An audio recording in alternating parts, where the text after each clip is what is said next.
Hello, and welcome to another of our installment of interviews with candidates who are on the August 23rd ballot. I'm Blake Fontenay. I'm a columnist for TCPalm and a member of the newspaper's editorial board. And I'm joined by three of our other editorial board members, my fellow columnists, Larry Reisman and Ed Killer, who also serve on the editorial board, are with us, as is Adam Neal, our executive editor for TC Palm. I will lead off the questioning and do the bulk of the questions tonight. At some point, I will turn it over to them and give them an opportunity to ask questions. But in this session, we're interviewing candidates for the District 1 seat on the Port St. Lucie City Council. So we have with us Stephanie Morgan, the incumbent, and Kevin Zimmerman, one of the challengers. We extended an invitation to the third candidate in the race, Indani Jean-Baptiste, and we do not know exactly why he's not here. He mentioned that he might have a personal conflict, but we are going to proceed with this interview, which will be part of the basis that our editorial board will use to make its decision on whether or not to recommend a candidate in this race. And we will also make this interview available to the public on our website. So if there are no further questions, we will get started. Our format will be typically both candidates will get the same question. There may be an occasion where there's a question that's specific to one candidate, but for the most part, we will alternate, and we will start with Ms. Morgan first. And so the first question I'd like to ask is, if you could, critique the city's plans for the Port District, and what, if anything, you would add or change? It was the first word, critique? Yes. Okay. The Port District, which for those that don't know, is the Westmoreland area and will eventually encompass from the Westmoreland all the way down to where Lingate Park is. We have, it's a huge project to take on. I think it is going to be amazing when it is complete. It will be encouraging people to get to know, or residents and also visitors to get to know what Port St. Lucie is all about. I know the big thing that in the past has always been, why are we named Port St. Lucie? We don't have a port. And everybody was feeling that this was the port in Port St. Lucie. There's going to be a lot of hiking trails. You will go again from Westmoreland or from Lingate and wander down over the water. You'll go by the water. We have the completion of the dock and the walkway. And then there will be coming through to Veterans Park and on over, and then down towards where the restaurants are there on Port St. Lucie Boulevard. And then also winding up in the port area, which we soon, hopefully, will have a restaurant, some type of food and beverage. The playground, we're starting, already been ordered some of the parts. And it is the historical home and the lodge, and then you have the botanical gardens. If I had to critique anything, it's, and I have said this at many meetings, we have to make sure that we're well within our budget and don't go too fast. We want to take our time to make sure we get it right the first time. So that's probably the biggest critique, is that. And I know that with staff and with everyone that we've been involved with, we are going for grants to help out and assist with this. But I think it'll be a great destination. And I know we always look for 10 things, 10 places, and have that wow factor. And I believe this is one of the places in Port St. Lucie where we're going to have wow. Thank you. Mr. Zimmerman, Same question for you. If you could critique the city's plans for the Port District and tell us what, if anything, you would do differently than what's planned. From what I know and what I've seen, I really don't have any real critiques for the park. I know it's supposed to be one of the things that stuck with me, and Stephanie mentioned it, is the kids park. I know it's supposed to be some sort of super kids park there. I think the city's excited about it, and my only concern, and it would be for anything that has to do with development, is how it's going to affect traffic and how it's going to, parking and those types of issues. From what I've seen so far and what I've seen on Nextdoor and social media, people like it. As a dog owner, I think it'd be nice if you could let dogs walk on the pier there, but apparently you can't do that as of now. But I think if you want to allow the whole city to appreciate it and take advantage of it, that's something that needs to be considered. But I don't see enough at this point to critique anything. Again, costs are an issue. You don't want to run over as far as cost goes. And my concern is always going to be traffic and how it affects parking and people getting around the area. Okay. Thank you. And Mr. Zimmerman, I'll come back to you for the first answer on this next question. And what I'd like to know is, what is your personal vision for the city center project? What elements would you like to see included in that? In the city center project, I might as well just put it out there. I've been saying to the city for months and years that they need a real dog park. There's a lot of dog enthusiasts, dog owners in the city. I brought it up at many meetings and different things, and they've opened different dog parks, and quite frankly, they've all been a big disappointment. I know there are people that want more sports, places to do sports, skate parks, and things like that. I haven't really seen a plan, so I don't know what's planned there. And honestly, I don't know what to make a big suggestion at this point. I just don't know enough about it. I'm not going to sit here and pretend I do. Okay. Thank you. Ms. Morgan, same question to you. What is your personal vision for the city center, and what elements would you like to see included? It's kind of wild. The city center, of course, being that I've been in Port St. Lucie since 1962 and grew up here, the city center has evolved so much from back in the day when it was Village Green Mall, the outdoor mall, to where it was all torn down, and then going through the process with DeGordiola, and then also with the infamous Lily Zong, finally getting it back into our hands. My biggest vision is, I don't like being in the, this is going to sound funny, I'm a realtor, but I don't like being in the real estate business. As a city, I think it needs to, we are working right now on a master plan to see what's going to go best there. We're working with the Treasure Coast Regional League, not League of Cities, but the Planning Council. I just had a meeting with them today regarding that. So they're trying to get everybody's vision and what they see. The Civic Center being there, or I should say the Mid-Florida Event Center, serves a great purpose to the residents of Port St. Lucie. I would love to see it to be more of a convention center, a conference center, but what you really need to have is a hotel. And serving on the Tourist Development Council, there has been some inquiries as to that, but I believe there's going to have to be a partnership with them being able to either take over or to manage the Civic Center or the Event Center in order to have conferences and bring in some big names to come in.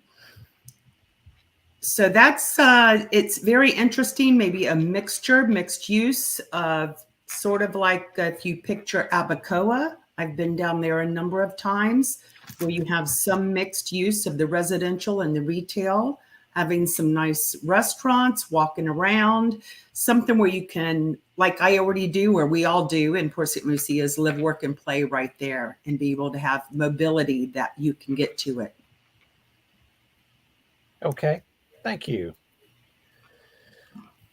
And let me start with you, Ms. Morgan, on the next question as well. And this is about a water park. Does the city need one? And if so, where should it be? And assuming that you think the city needs one, where should the focus be? Local residents or a regional or national draw for tourists?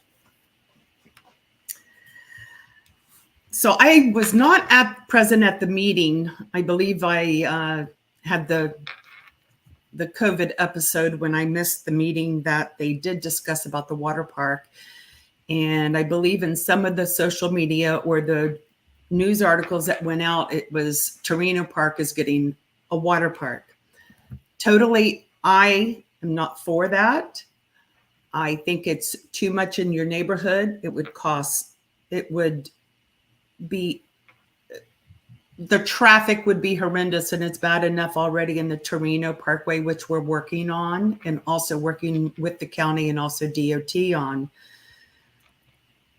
To me, a water park needs to be a P3 or a public-private partnership. We need to let the experts decide if they would like to put a water park in this area, depending on our demographics and at their expense. Our parks department are not lifeguards or aquatics instructors, and I don't think that our city needs to go that way. I think we need to stay more on the one-on-one to residents. If they were interested, I think the perfect place for a water park / adventure park would probably be off of 95. You've got the exposure, you have commercial around it, and you're not on top of residents to affect the residents.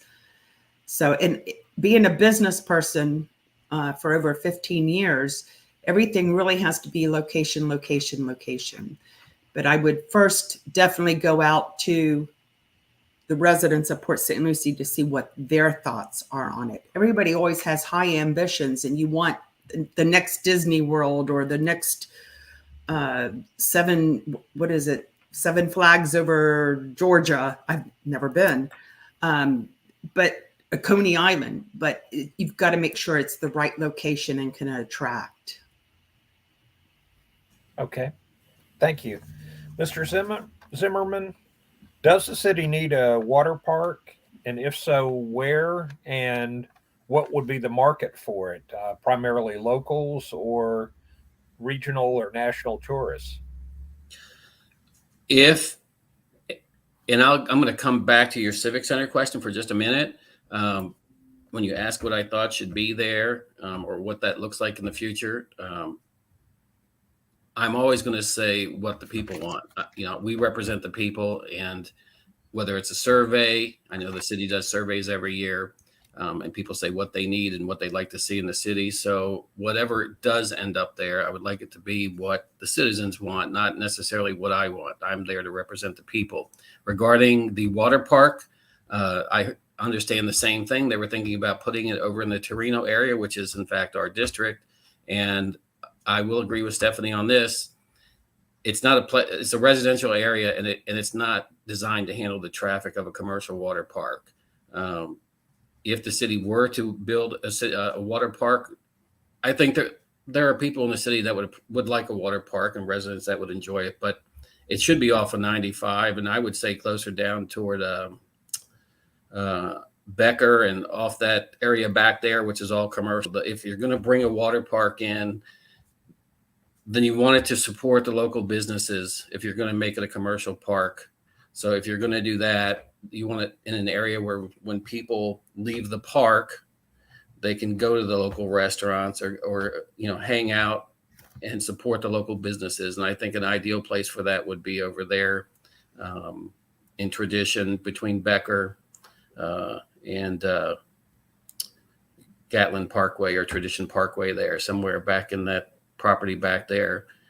It would keep the traffic away from the city and at the same time support the businesses. And again, I agree with Stephanie. I don't think the city should be running a park. If a company wants to lease the land and somebody else manage it, but I don't think the city should be in the business of managing water parks. Thank you. All right. And Mr. Zimmerman, let's start with you on this next question. Talk about the waste hauling contract. Is there anything differently that you would have done over the last couple of years with regard to the waste hauling contract? And in that answer, you can talk about the future as well, anything you'd do differently in the future. Obviously, trash is one of the biggest issues to all the residents right now. I own a car service.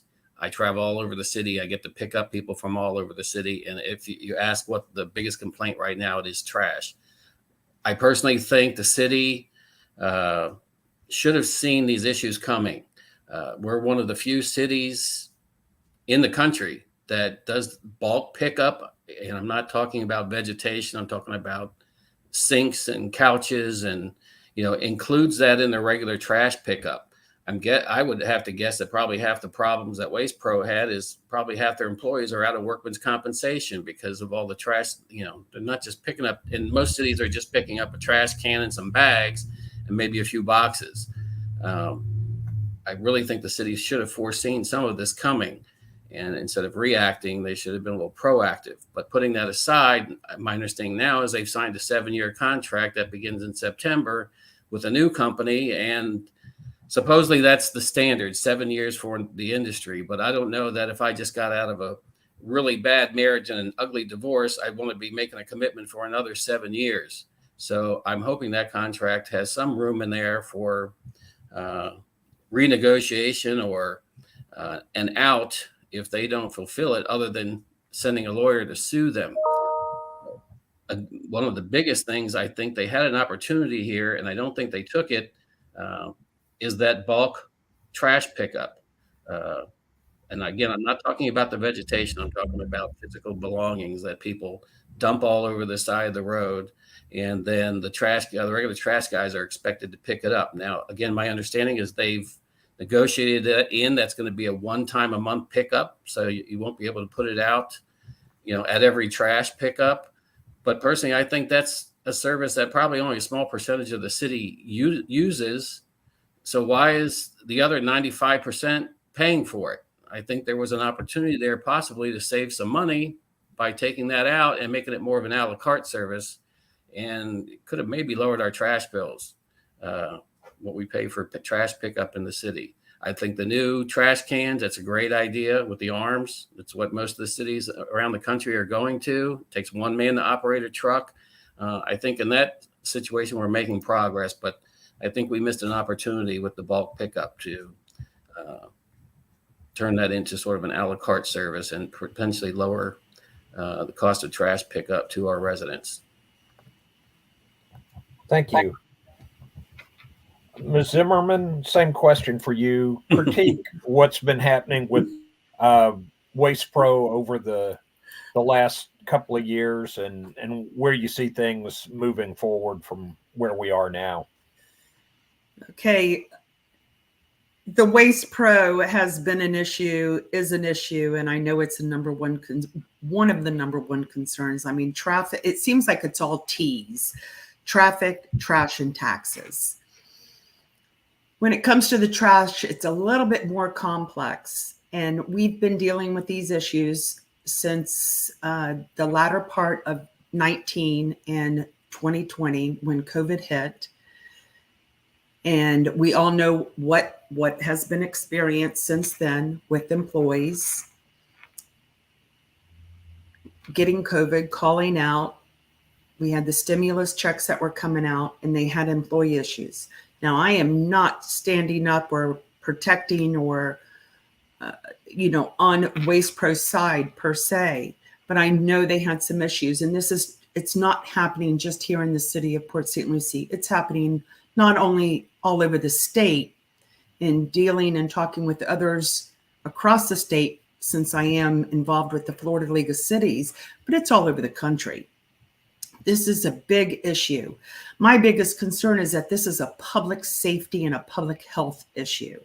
And I get it because I'm a resident and my trash doesn't get picked up. It's the same. It goes 11, 12, 13 days.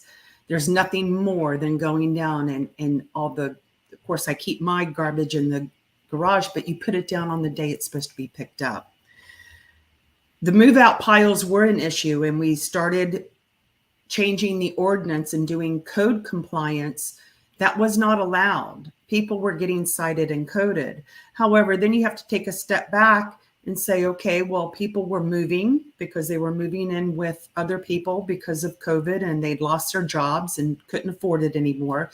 We had a ton of move out piles. I personally rode the back, no, not the back. I had to get in the front of a Waste Pro truck to go out and collect trash one day. They wouldn't let me ride on the back. I was shocked. And this is before it got real critical with the city. I was shocked at what was being put out. Refrigerators, freezers, mattresses, sofas, love seats. I helped lift these in. We had these huge playground in the wooden forts that had rotted and they were all by the roadside to be picked up. There's nails and screws and everything there, glass, mirror. I believe that we were taking advantage per se, thinking that you put out anything you want and poof, it disappears. And that doesn't happen, unfortunately. In the whole instance, Waste Pro kept making us promises and never kept one of them. They said money was no object. They were going to do the hiring. Everything was going to happen. I had faith that they would hopefully come out of it and we could conclude the contract, but they chose to give us a 6-month and they were getting out of the contract. They chose to try to sue us for force majeure, which is not working for them. It's not working because we've already been to court and they've promised things and have fell through on that also. We did what was right, I believe. We went out. We have to follow the rules. We had to go out for the RFP, the request for a proposal. We had several companies apply. A committee was assigned, we were trying to do 2 so we could split the city. We're over 121 square miles, over 80,000. It was over 1 million pickups a month. That's a lot, especially when you're talking yard, recycling, trash 2 times a week, and also bulk. So it's very difficult. And I feel with everybody because I'm going through the same thing. Going automated, I think, is going to help tremendously. We'll be caught up. It'll be a safe, clean, and beautiful city once again. It's just a rough patch we're going through. And at the meeting that we did the contract, I even stated it's going to get worse before it gets better, unfortunately. And I said, may God help FCC Environmental with them hiring employees and getting all of their equipment here on time. So with that, I'm just hoping to move forward with this and to everybody working together so that we can make this a beautiful city once again. It's still beautiful in my eyes. Okay. Thank you. And I will start with you on this next question, Ms. Zimmerman. You mean Ms. Morgan? I'm sorry? You mean Ms. Morgan? Yes, I'm sorry. It is your turn to go first. I apologize. I knew this was going to happen eventually tonight. And you still got another one. Yes. Ms. Morgan, if you could tell us how you feel that outsiders perceive Port St. Lucie and what, if anything, you think should be done to change that perception?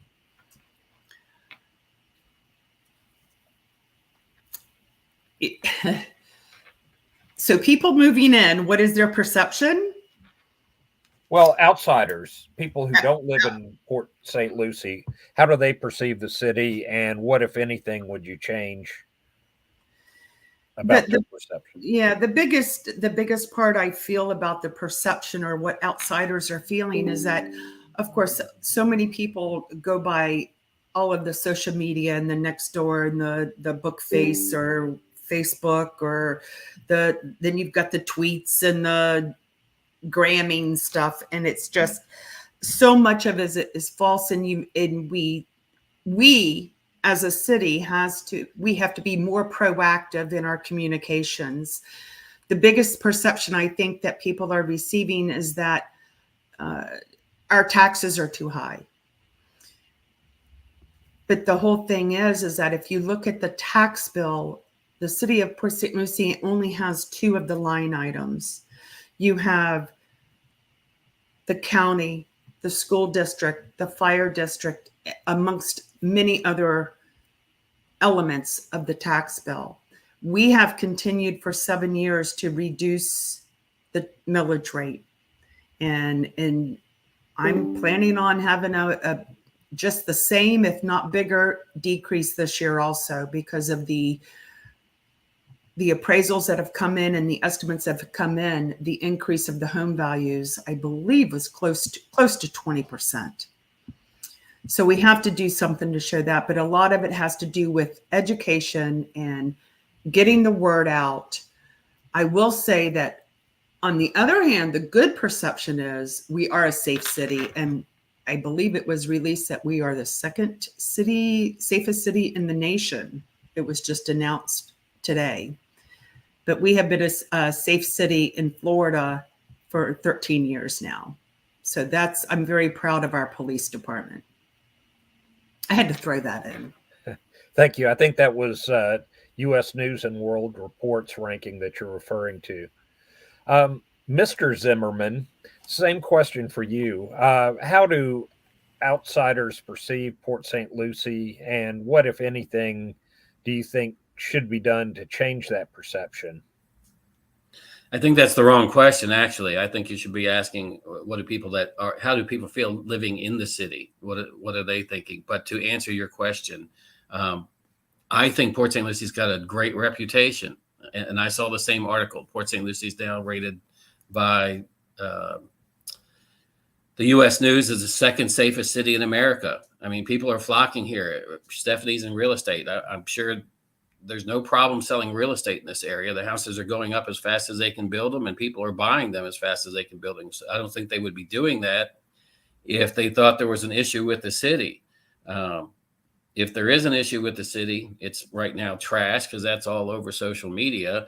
So that might make some people gun shy. And again, that's being worked on. And the other thing is taxes. And the city has brought the millage rates down over the past few years and continues to do so. And I'm sure we will continue to do that.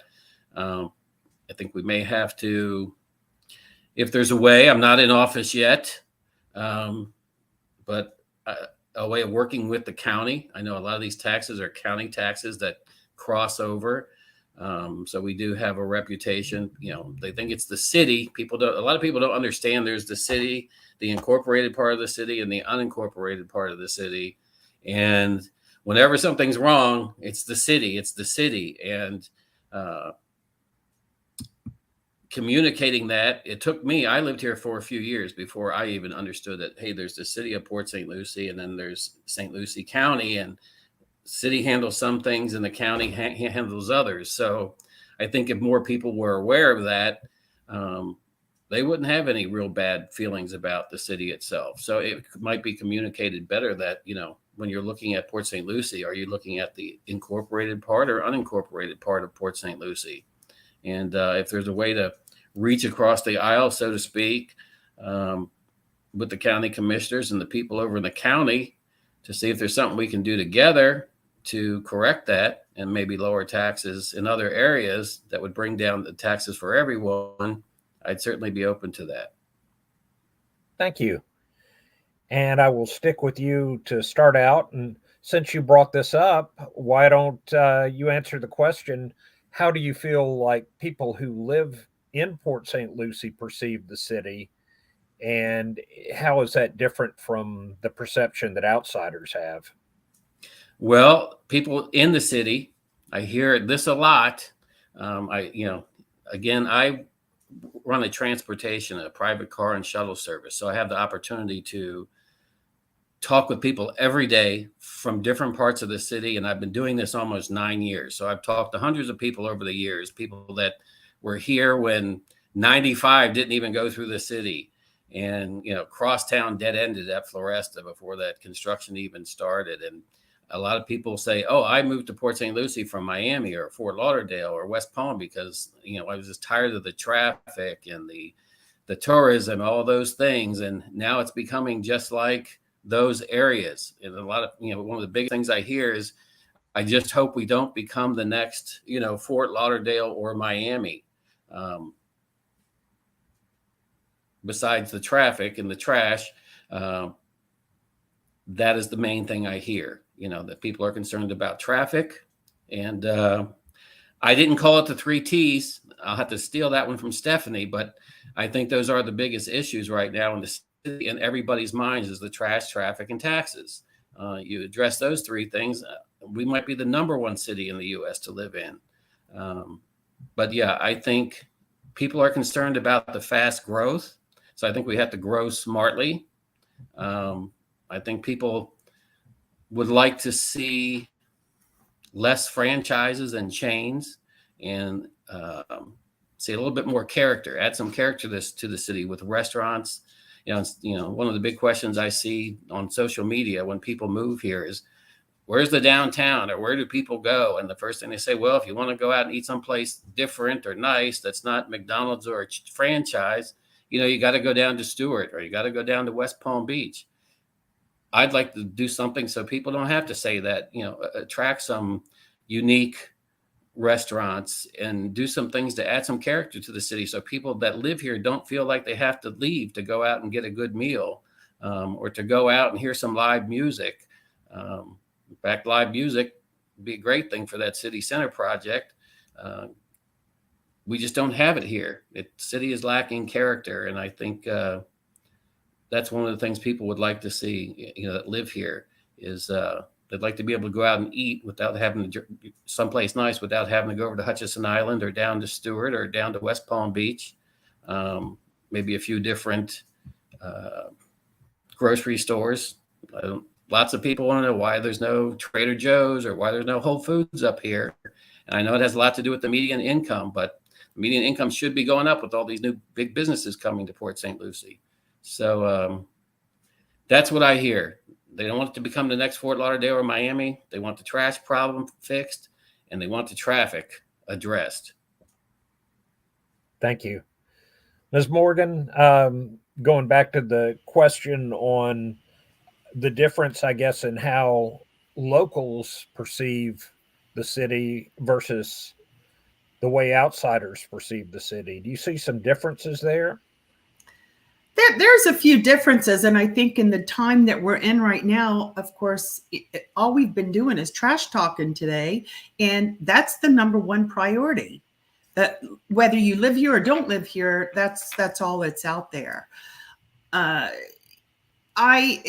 In being in the position that I'm in, and not only being on city council, but with my involvement with the community on so many different organizations. And I think the ones that I really hold nearest and dearest, the Realtors Association, the Chamber of Commerce, the Builders Association, you get to hear, and these are people and members that live right here. So right now, trash is of the utmost. Then you hear that they want more to do, more entertainment. And we have worked on that. And I have to give kudos to Linda McCarthy at our Mid-Florida Event Center with her doing the I Love Lucy concert series. Some of the bands that have come in, I don't know who they are, but some of the other ones like Styx, back in the 70s and 80s, I do recall those. And they've been outstanding and very successful. As far as the restaurants and the retail, I think our whole entire demographic has changed.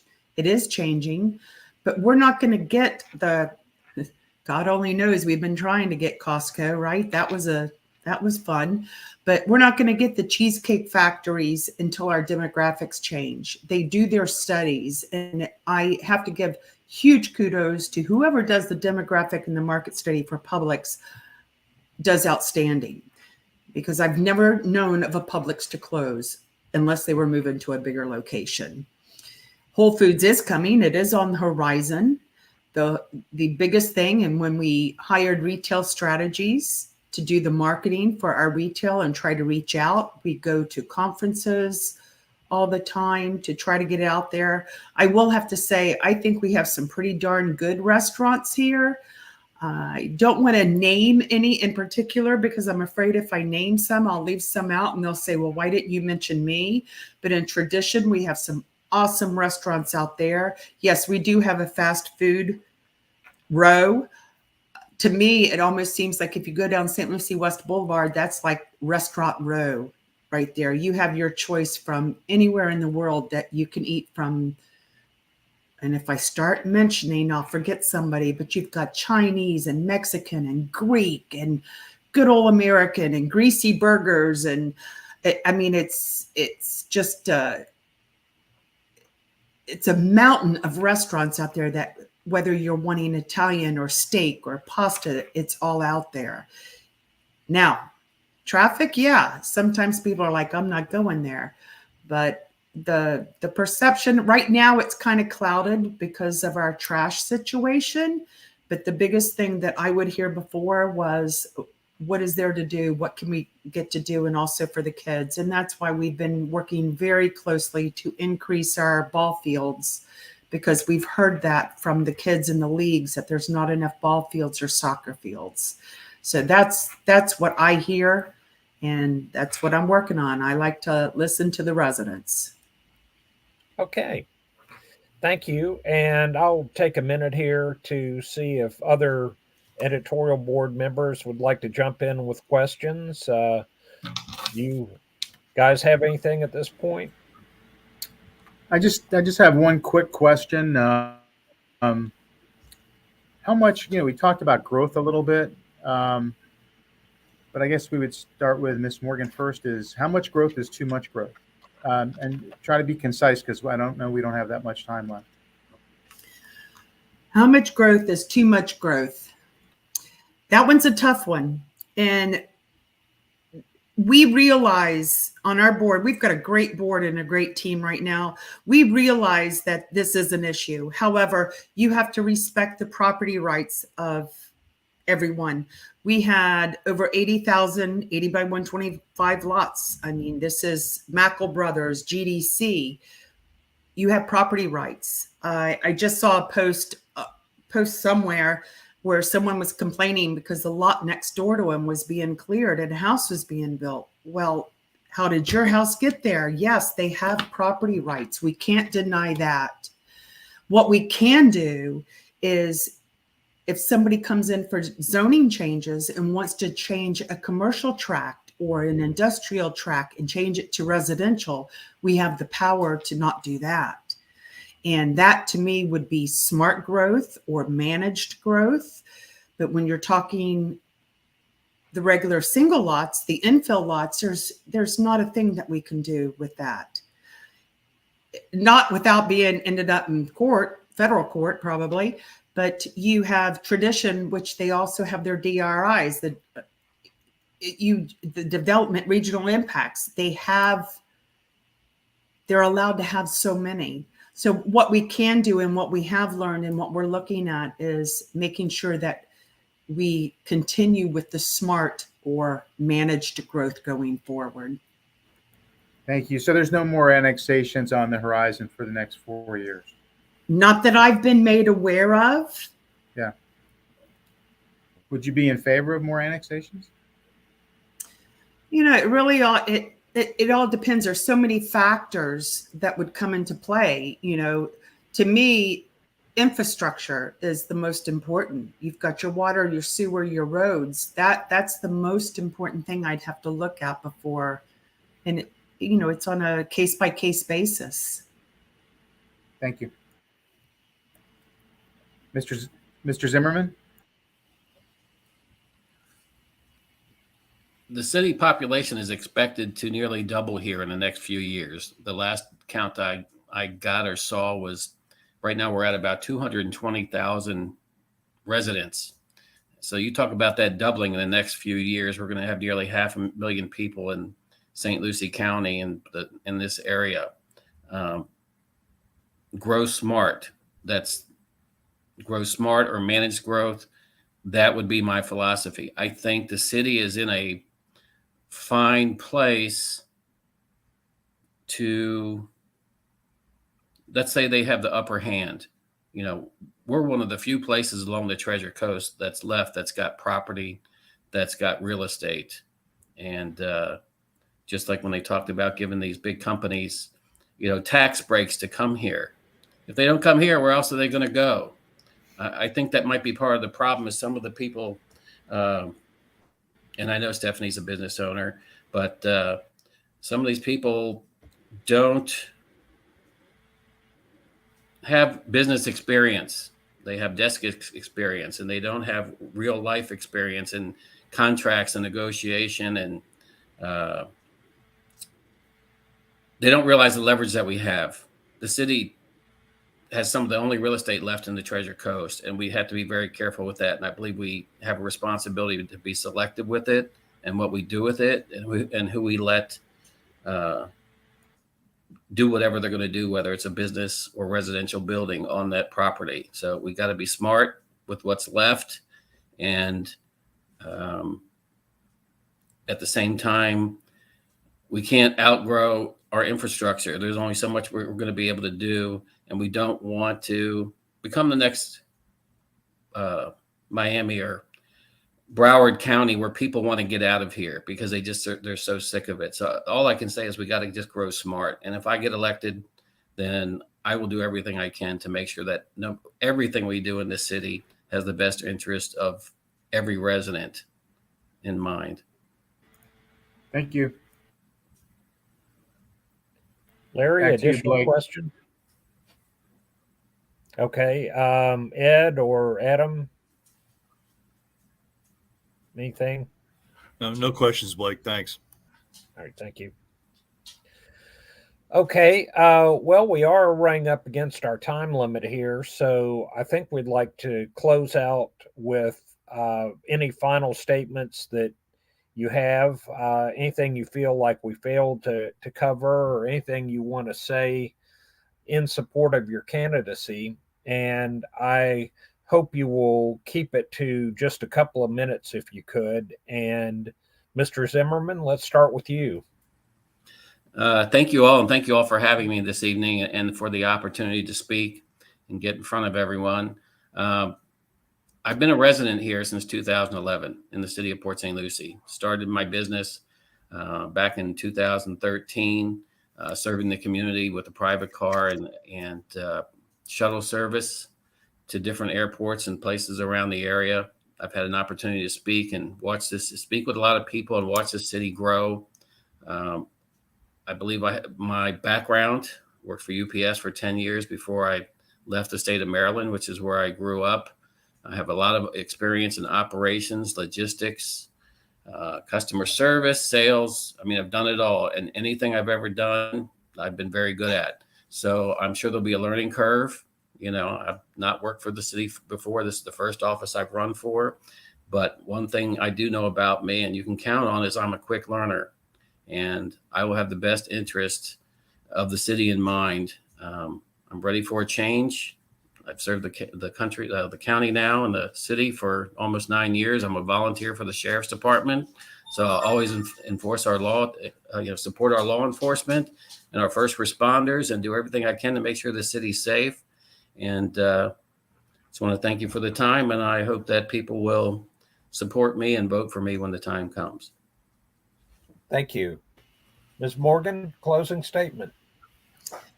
Well, with the city of over 121 square miles, 900 lane miles, 200,000, 220, I think at last count, 219, 220. We can always try to make everyone happy, and it's not going to work. But what I do always will do is listen to the residents, meet with the residents, help to gather information. I'm one of those type, and I have been, and I think I've proven myself that I don't make promises that I can't keep. And in the prior elections, I've always come through with that, with the millage rates and also reducing this city debt. Some of the more important things, with the communications, and I'm always about gaining knowledge, doing my research. I'm not afraid to vote no on something, even if everybody else is on the other end. We at the city, we are what is the saying? The tail that's wagging the dog. So immediately it's always the city, city, city. And I have great relationship with the Fort Pierce commissioners and also the county commissioners. And I try to meet with them one-on-one quarterly so that we keep abreast of everything that is going on. And I know that at any moment I can pick up the call and call any of them, and they're right on it. That is key, is us working together with our neighboring. And you don't want to see a discord, because that's what will give the residents angst. I look forward to serving again. And I just know that I always have an open door. My cell number is on everything. And just remember, it's More with Morgan, morewithmorgan.com. Thank you. All right. Thank you to both of the candidates. The editorial board certainly appreciates your time, and we will take your answers under consideration. And to those of you who are watching this video, I hope that it has been helpful for you to hear some of the candidates' answers. And please get out and vote on August 23rd. Very important.